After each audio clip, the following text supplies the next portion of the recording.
진보 정당들이 지금까지 의석 확보에 쉽진 않았어요. 고전했던 원인은 어떻게 보시는지, 실제로 뭐 선거 정의당 치러봤을 때 어떤 부분이 좀 어려웠습니까?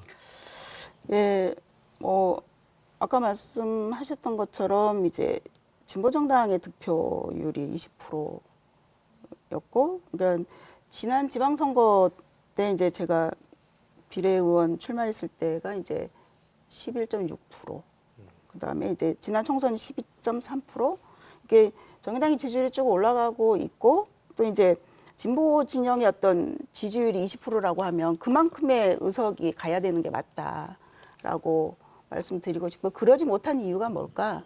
아까 앞전에서도 말씀하셨던 것처럼 선거제도에 문제가 있다. 우리가 연동형 비례대표제를 얘기하지 않을 수 없는 게 여기에 있다고 봐요. 연동형 비례대표를 적용하면 더 많은 이제 소수정당들이 의석을 차지할 수 있고, 그만큼의 어떤 얘기를 할 수 있는데 그러지 못한 부분이 있다라는 거 생각하는 거고, 이제 저 혼자 이제 진보 정당에 이제 입성해 있는 입장에서 보면 되게 어렵더라고요. 뭐 무게감도 있고 해야 될 것도 많고 그러다 못 챙기는 것도 많고, 그런 부분에 있어서는 진보 정당에 이제 여러 후보들이 입성해서 더 많은 얘기를 할 수 있는 자리가 됐으면 좋겠다는 말씀드리고 싶습니다. 제가 그 고은실 의원님이 도의회에서 고전하는 모습을 보면서 제가 얼마나 가슴을 쳤는지 몰라요. 너무너무 어떨 땐 분하기도 하고 그랬는데, 핵심이 정말 선거제도의 문제입니다. 지난 2018년도 선거에서 녹색당이 아까 4.87%, 정의당이 12%의 정당 지지율을 얻었었거든요. 그러면 이걸 온전한 비례 민주주의가 실현되었다고 생각하면 두세 명의 녹색당 도의원이, 그리고 대여섯 명의 정의당 도의원이 제주도의회에 들어갈 수 있었던 상황인 겁니다. 그러면 진보정당 도의원 9명이 진입했을 때 제주도의회가 어떻게 달라졌을까 한번 생각해 보셨으면 좋겠습니다. 성산을 지역구로 하고 있는 도의원이 앞장서서 비자립로 확포장공사 재개 촉구 결의안을 상정할 수 있었을까요? 그리고 제주의 생명수 지하수를 팔아먹고 있는 그 일개 사기업 한진의 먹는 샘물 사업이 그렇게 무력하게 연장될 수 있었을까요? 고은실 의원님, 그럴 수 있었을까요? 비례 민주주의가 제자리를 잡게 된다면 제주의 정치가 얼마나 달라지게 될까 한번 상상해 보셨으면 좋겠습니다. 진보 정당이 도민의 선택을 받지 못한 것이 아니다. 승자가 모든 것을 다 가져가 버리는 그래서 민심을 반영하지 못하는 지금 선거제도가 정말 잘못된 것이다.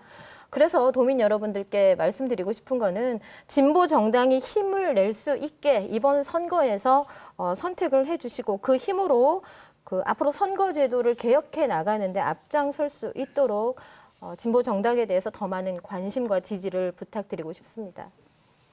예. 소선거구제가 지금 득표율에 비해서 그 득표율 민의를 반영하지 못하는 그 의회가 구성되도록 하는 그런 그 소선거구제는 반드시 이제 바뀌어야 된다고 생각하는데, 단순히 그런 그 민의 반영 비율 정도의 문제뿐만 아니라 사실은 이 소선거구제가 결국 승자 독식이고, 그러다 보니까 중앙당에 굉장히 지역 정치를 여속시키는 통로로 작용을 하고 있다고 보거든요. 그러니까 중앙당의 공천을 받으면 결국 그 거대 정당 중에 한 사람이 될 수밖에 없는 이 구조인데, 그래서 저는 전면적인 비례대표나 그렇지 않더라도 적어도 제주도의 제주시와 서귀포의 동지역 정도는 두세 개 선거구로 대선거구제로 통합을 해서 여러 명을 뽑는 이런 게 지금 사실은 지방 기초단체에서는 이미 다른 지역 기초단체에서는 이미 그런 게 있거든요. 그리고 제주도는 얼마든지 지금 특별법에 의해서 그런 선거구 변경이 가능한 이런 상황이거든요. 그렇기 때문에 저는 어쨌든 중대선거구제로 빨리 이제 전환을 해야 된다라고 생각을 하고요. 그렇지 않으면 계속 이렇게 해서 소수 정당이 도저히 살아날 수 없는 구조. 그래서 민의가 계속 이제 예를 들어 지난번처럼 민주당이 54%를 득표했는데 그 76%의 의석을 가져가는 이런 구조가 계속될 수밖에 없다라고 생각을 합니다.